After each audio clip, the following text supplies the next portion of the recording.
a ideia tá para nós merge diferente nacionalidade junto, passou essa aí tá Bonaire, anda também é number Bonaire Music Festival, passou tem diferente nacionalidade na Bonaire, então o line-up que nós também vimos aqui também de artista não já confirmar acaba, tá donava uma indicação acaba que tá algo para tu rende, então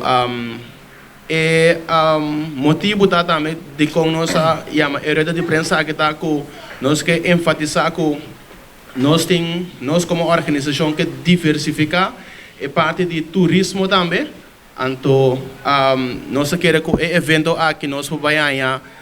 diferente gente não colo bula bem Bonaire para ta parte de festival aqui ando da pessoa mesmo sanha great que nós para invitar você a ver na roda de prensa então evento aqui também tá total de 4 dias me também explicar está começar dia 22 com o webs e o webs também tá meet and greet com o artista não que já acaba lotei riba é dia aqui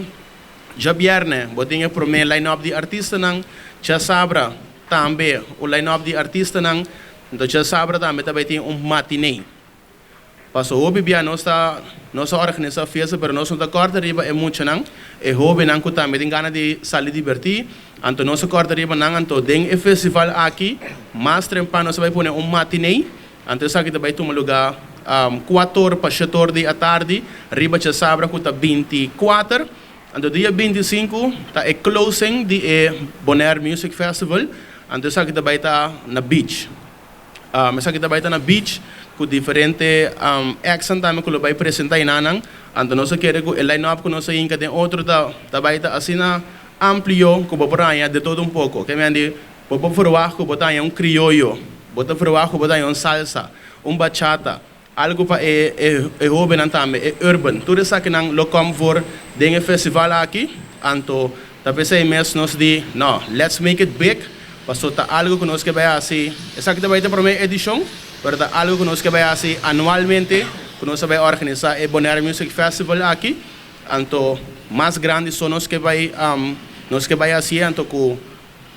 dentro do futuro nós portamos artista hope grande aqui na Bonaire,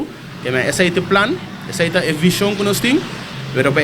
aqui nós vamos sair duro caba, então me que recleita vai explica você mais ou menos quem está riba o line-up caba para o evento aqui, então já para ainda não de corso com ruba e também Bonaire para começar a preparar